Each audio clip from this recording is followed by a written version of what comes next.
அனைவருக்கும் வணக்கம். கும்பராசி நேயர்களுக்கு தர்மத்தின் வாழ்வுதனை சூதுக்கவும் 21/7/2024 முதல் 13/8/2024 வரையுள்ள இக்காலகட்டங்களில் மீண்டும் தர்மமே வெல்லும் என்ற வகையில் உங்களுடைய வாழ்வில் என்ன மாதிரியான நன்மைகள் எல்லாம் ஏற்பட இருக்கு, கிரக நிலைகளின் ரீதியாக அமையிருக்கும் சாதகங்கள் என்ன, பாதகங்கள் என்ன, மேலும் என்ன மாதிரியான முன்னேற்றங்கள் எல்லாம் உங்களுடைய வாழ்வில் ஏற்பட இருக்கு. குறிப்பா இந்த 21/7/2024 இன்று புதன் பகவான் வக்ர இயக்கத்தில் செல்கிறாருங்க. அப்படிப்பட்ட இந்த காலகட்டங்கள்ல உங்களுடைய வாழ்வில் குடும்ப சூழ்நிலை ரீதியாகவும் உத்தியோகம், தொழில், வியாபாரம், கலைத்துறை, அரசியல் துறை, மாணவ மாணவிகள், விவசாயத்துறையினர், பெண்மணிகள் என அனைவருக்குமே என்ன மாதிரியான நன்மைகள் எல்லாம் ஏற்பட இருக்கு. இத்தருணங்கள்ல கிரகங்களுடைய சஞ்சார நிலைகள் என்ன என்று பார்க்கும்போது ரிஷபத்தில் குருவும் செவ்வாயும் இணைந்து குரு மங்கள யோகத்தை ஏற்படுத்துகிறாங்க. அதே போல் சந்திரனுடைய ஆட்சி வீடான கடகராசியில் சூரியன், சுக்கிரன், புதன் வக்ரகதியில்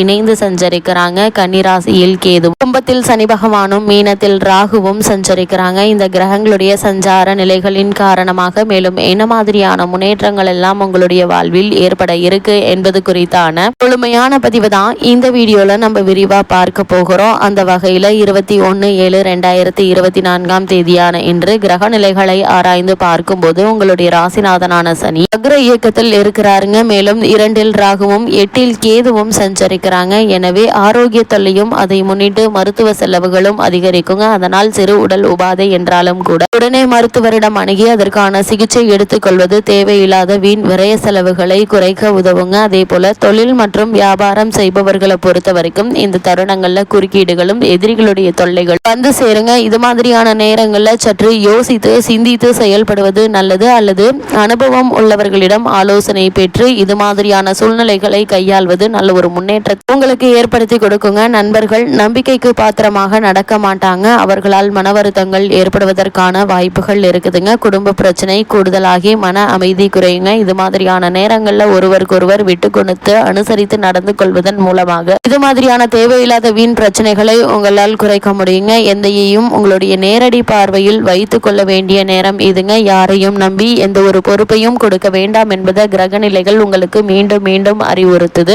குறிப்பா கும்பராசினியர்களை பொறுத்த வரைக்கும் இந்த 21/7/2024 இன்று புதன் வக்ரத்தில் செல்கிறாருங்க. புதன் பகவானை பொறுத்த வரைக்கும் பொன் கிடைத்தாலும் புதன் கிடைக்காது என்று சொல்வார்கள். அதாவது இந்த இடத்தில் பொன் என்பது செல்வத்துக்கான அதிபதி குருவை குறிக்குங்க. ஜாதகத்தில் குருவினுடைய பலம் இருப்பதை விட புதன் பலமாக இருக்க வேண்டும் என்பதையே சூட்சமமாக குறிப்பிடுதுங்க. கல்வி, கலை, வித்தைகளுக்கு அதிபதி புதன் கிரகம்ங்க. எந்த ஒரு விஷயத்தையும் கண்ணால் பார்த்தவுடன் அதை கையால் செய்வதற்கு புதனுடைய அனுகிரகம் வேண்டுங்க. கற்றவர்களுக்கு சென்ற இடமெல்லாம் சிறப்பு. நன்கு படித்தவர்கள் கை நிறைய சம்பளம் வாங்குவதை கண்கூடாக பார்க்கிறோங்க. நம் வாழ்க்கைக்கு அடிப்படையான கல்வி செல்வத்தை வழங்குபவர் புதன் பகவான்ங்க. அப்படிப்பட்ட புதன் பகவான் ஒரு விசித்திரமான கிரகம் என்று தாங்க சொல்ல வேண்டும். செவ்வாயை போலவே புதனும் இரு அதிபத்திய கிரகம் ஆகுங்க. ஜோதிட ஆச்சரியமான மிதனத்தில் ஆட்சி பெறும் புதன் ஆட்சி வீடான கன்னியில் உச்சம் பெறுகிறாரு. மீனத்தில் நீச்சம் அடைகிறாருங்க. அறிவு, ஞானம் இரண்டுக்கும் அவரே அதிபதியாகி படிப்பறிவு, பட்டறிவு இரண்டையும் மனிதனுக்கு உணர்த்துகிறாருங்க. விஞ்ஞானம், மெஞ்ஞானம் இரண்டுக்கும் காரணமாக நிகழக்கூடியவர் புதன் பகவான் தாங்க. இப்படிப்பட்ட புதன் பகவானை புதன்கிழமை என்றில்லாமல் நவகிரக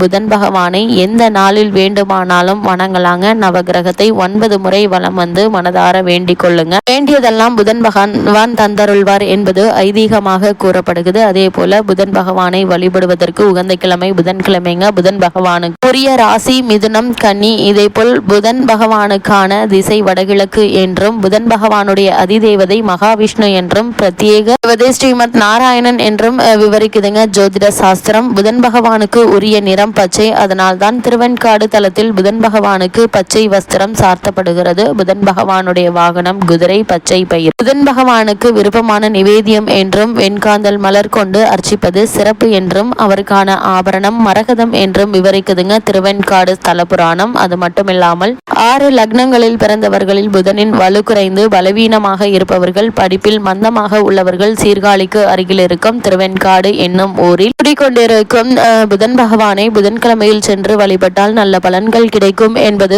ஐதீகமாக கூறப்படுதுங்க. இப்படிப்பட்ட புதன் பகவான் கடகராசியில் வக்ரம் பெற்று சஞ்சரிப்பதால் என்ன மாதிரியான சூழ்நிலைகளை நீங்கள் சந்திக்க நேரிடும் என்று பார்க்கும்போது உங்களுடைய ராசிக்கு 5, 8 ஆகிய இடங்களுக்கு அதிபதியானவர் புதன் பகவான். அதாவது பஞ்சமாதிபதியான அவர் வக்ரம் பெறுவதால் பூர்வீக சொத்துக்கள் சம்பந்த செய்யப்பட்ட வழக்குகள் மீண்டும் தலை தூக்குங்க. மீண்டும் குடும்பத்தில் குழப்பங்கள் ஏற்படுவதற்கான வாய்ப்புகள் இருக்குது. இது மாதிரியான நேரங்கள்ல ஒருவருக்கொருவர் விட்டு கொடுத்து அனுசரித்து நடந்து கொள்வது தேவையில்லாத வீண் பிரச்சனைகள் ஏற்படுவதை தவிர்க்க உதவுங்க. அதே போல எதிரிகளுடைய பலம் கூடுங்க. லாபம் ஒரு வகையில் வந்தாலும் மற்றொரு வழியில் செலவு வந்து கொண்டே இருக்குங்க. இது மாதிரியான நேரங்கள்ல தேவையில்லாத வீண் அனாவசிய செலவுகளை குறைத்துக் கொள்வதற்கான முயற்சிகளை மேற்கொள்வது மிக மிக நல்லதுங்க. இல்லைன்னா இந்த விரைய செலவுகளை சுப செலவுகளாக மாற்றுவதற்கான முயற்சிகளை மேற்கொள்வது நல்லது என்பதை கிரக நிலைகள் அறிவுறுத்துது. வீண் வாக்குவாதங்களை தவிர்ப்பது நல்லதுங்க. பிள்ளைகளால் சில பிரச்சனைகள் வந்து சேருங்க. எனவே அவர்களை உங்களுடைய மேற்பார்வையில் வைத்துக் கொள்ளுங்க. அஷ்டமாதிபதியாகவும் புதன் இருப்பதால் அந்த